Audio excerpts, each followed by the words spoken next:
It is a big lead. It's a 16-point lead. Take a look at that top-line horse race number. Joe Biden at 57%, Donald Trump at 41%. By far, Joe Biden's biggest lead in our polling throughout this presidential election. And obviously, this was taken, during what was a very bad week politically for the president. I want to break down some key demographic groups for you just to see what's driving Joe Biden's lead. Take a look at gender. Look at this gender divide.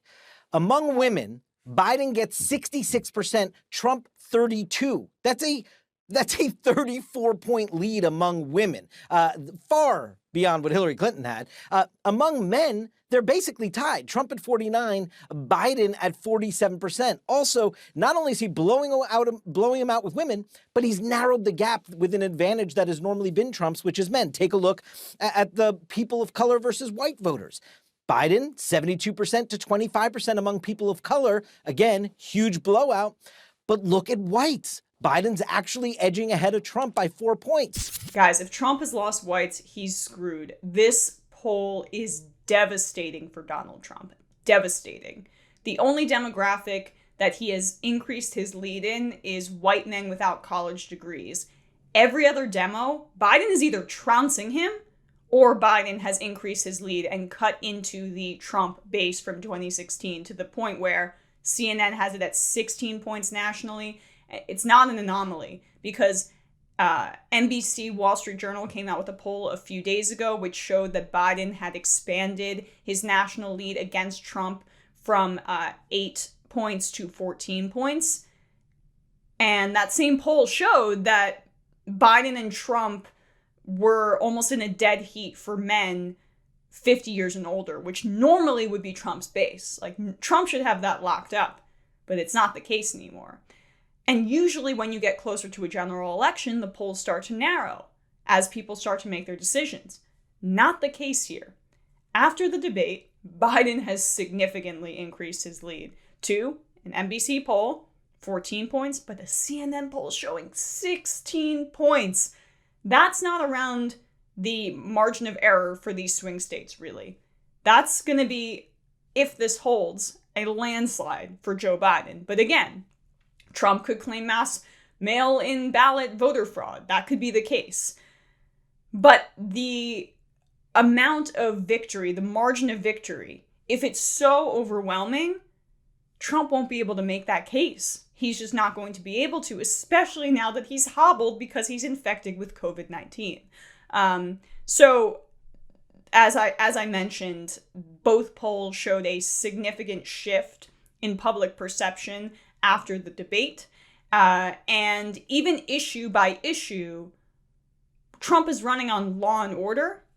Biden's even beating him on the issue that Trump is running and trying to use against Biden. By the way, because it makes no sense, because he's trying to simultaneously say Biden wrote the crime bill. Oh my God, he locked up all these minorities, and that's the case. But then he's going this completely false, contradictory narrative that Biden sides with anarchists and Antifa and is a part of the far left.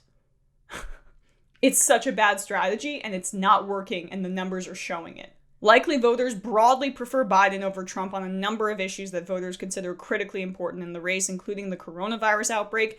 59% prefer Biden to 38% Trump.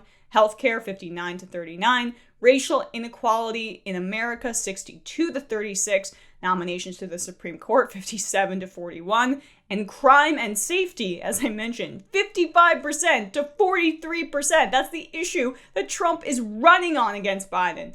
The two are about even over who would better handle the economy. 50% say Biden, 48% say Trump, similar to where they have been among registered voters in recent polling. But that's significant because Republicans usually have that edge there. Biden's favorability ratings have also improved, with 52% of Americans now saying they have a positive impression of the former vice president, compared with 39% who have a positive view of Trump. Biden has expanded his edge over Trump among women from 57% to 37% in September to 66% to 32% now. Women, 66% to 32%. That shift includes substantial gains for Biden among white women with college degrees and women of color. Among people of color generally, Biden's advantage has increased from 59% to 31% in September to 69% to 27% now. The former vice president has also made gains among younger voters, moderates, and independents over the last month. It is important to note that these increases in support for Biden have not come alongside substantial decreases in backing for Trump. The president's core supporters remain as supportive of him as they have been, if not more. Among white men without college degrees, for example, Trump's support has increased from 61% in September to 67% now. But Trump does not appear to have made any gains among the groups his campaign needs to attract in order to dent Biden's longstanding lead. The poll suggests the debate itself may have helped to boost Biden. Those voters who say they watched last week's debate largely see Biden as having done the best job, 57%, with only 26% saying Trump did best. Still, 14% report that neither did well. Well, but neither did do well, but Biden did better. What sticks out for me? White women and women in general. The whole law and order idea, the whole campaign strategy is designed to appeal to white racist suburban voters, specifically white moms in suburbia who don't want scary black people coming towards them, right? But that's old. That's an old strategy. That's a tired strategy. And no one buys that Biden is not in favor of law and order. And number one, white women in the suburbs, suburban voters in general, are infinitely more concerned with COVID than they are with law and order. The primary issue of this election is Trump's response to coronavirus. Now Trump has contracted coronavirus after being so arrogant and ridiculous about the masks. Regular people can see that. So while it may be resonating with the less educated, non-college educated white male voters that are really at the core of Trump's support but are not enough for him, that issue, though, is not resonating with people who are dealing with this pandemic, who's in suburban women, for example, whose kids may be at home because they can't go back to school, whose relatives may have died. COVID is so much more of a pressing issue for regular people in the suburbs, regular people in the country, but these are the people Trump was trying to target, than law and order and Black Lives Matter protests, which public opinion, it's varied since some of the protests became more violent, I guess, but it's varied, but it's generally on Biden's side, Black Lives Matter side, right? Not with Trump. So it's been a terrible strategy from the get-go. If Trump had just dealt with COVID and been smart about it, which I know is inconceivable, he likely would have beat Biden, but this is going to be a referendum on Trump and his coronavirus response, and everything has been self-inflicted from this point on.